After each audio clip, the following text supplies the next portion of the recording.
It's lovely to be back, St Matthews, and I see that you haven't caused a riot yet, but you're certainly stirring up a storm in Anglican land. Being passionate to the point where others feel uncomfortable and even change their thinking is often seen, according to one of my former employers, as going too far. On reflection, I don't think I ever went far enough, but you're encouraging me. Paris, the city of lovers, is a place of spirited change. On a beautiful May evening in 1913, a theatre in the Champs-Élysées was filling up. Women dripped with beautiful jewels as they promenaded with their escorts, resplendent in top hat and tails. First up on the programme was Les Sylphides, a romantic reverie set to the music of Chopin. Familiar, soothing, music and food for the soul. As the dancers sank to the floor in their final ethereal movement, the bassoonist began Stravinsky's new composition, The Rite of Spring. Without any warning, the music turned into what has been described as a monstrous migraine of sound. What started as a slow, gentle flowering had burst into an asymmetrical, relentless cacophony. Jonah Lehrer writes of this event, "The tension builds and builds and builds, but there is no vent. The irregular momentum is merciless, like the soundtrack to an apocalypse, the beat building to a fatal fortissimo. Slap, bang, wallop. For the audience, it was as though their brains were being fried. They got angry, started screaming and attacking one another. The whole thing ended up as a full-scale riot." Listening to music has a lot to do with frequencies and recognising patterns. Even though we know that music is a series of individual notes, our brain tries to understand the relationship between them. And once it finds a pattern, it starts to predict what will come next. By listening for patterns and having expectations, the individual notes become the beautiful symphony that we hear. But when the patterns are unexpected, the human brain struggles to cope. Well, by the 1940s, we had absorbed Stravinsky's new pattern of music, and Disney even used it in the animated movie Fantasia. The first section of that movie tells a version of the creation story that we heard today, but with dinosaurs as the central creatures. First, there is the evolution of life, then conflict and confusion leading to the dinosaurs' extinction and the eventual rebirth of the earth. It's a three-part process, mirroring the ideas of creation, destruction, and preservation that we find in Hindu mythology. 3, the mysterious number that keeps cropping up in religion and mathematics. We talk in life about the 3 stages, maiden, mother, crone. Anglican theology is meant to be like a 3-legged stool. Scripture, tradition, and reason. There are 3 kings from the East in the Christmas story. In Torah study, 3 is the number of truth, mediating between 2 opposing and contradictory values.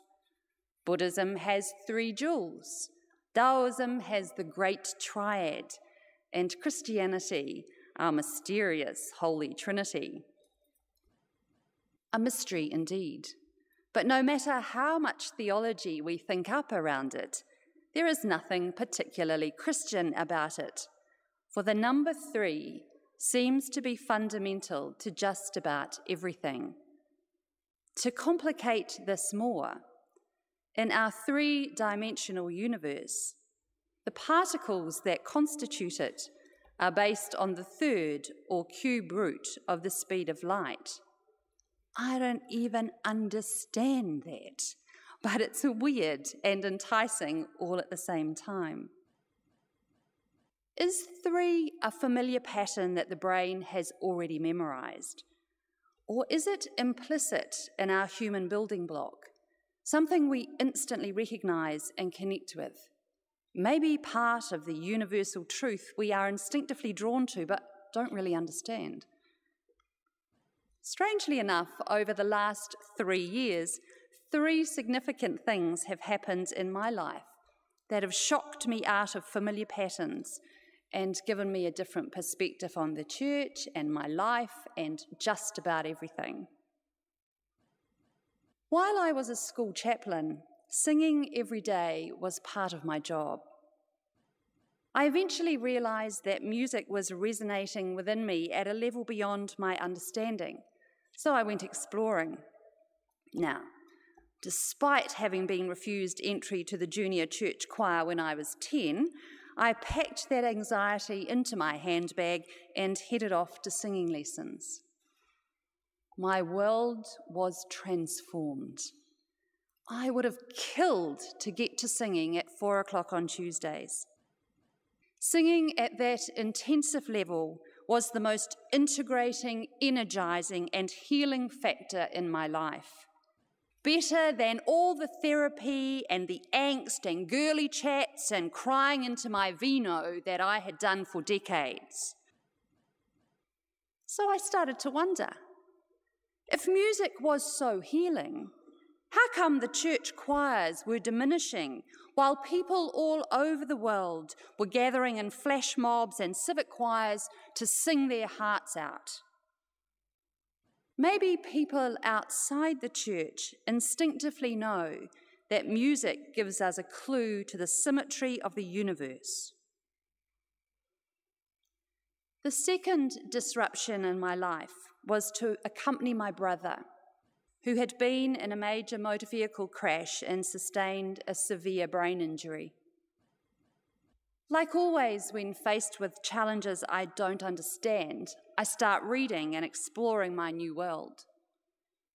I was fascinated to find out how plastic our brains actually are. And while "we don't know" was the phrase I heard most often from the medical staff through 5 months of daily hospital visits, there is a growing body of knowledge about the brain that is easily accessible to us all. For instance, and you all know this, there have been many studies done about how the brain functions during meditation and why that's good for us. Type meditation into YouTube and you get about 500,000 pages. On just one of those pages is a Buddhist meditation that has had nearly 10 million hits.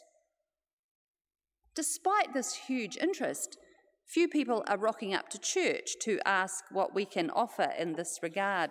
Actually, my students used to make me laugh at schools and say, "Oh, did Christians used to meditate? We thought it was only Buddhists." So, we have a lot in our history that we haven't explained that well. My third shock came when my job as a school chaplain ended abruptly 10 months ago. Since then, there has been no singing every day, no chapels to prepare, no sermons to write, no classes to teach, no work. No real connection to the institutional religion that I have been in or around for most of my life. Like the greater percentage of people in this country, I started to go about my life without the church. I kept writing for my blog, Spirited Crone, and watching what was unfolding and listening to people talk.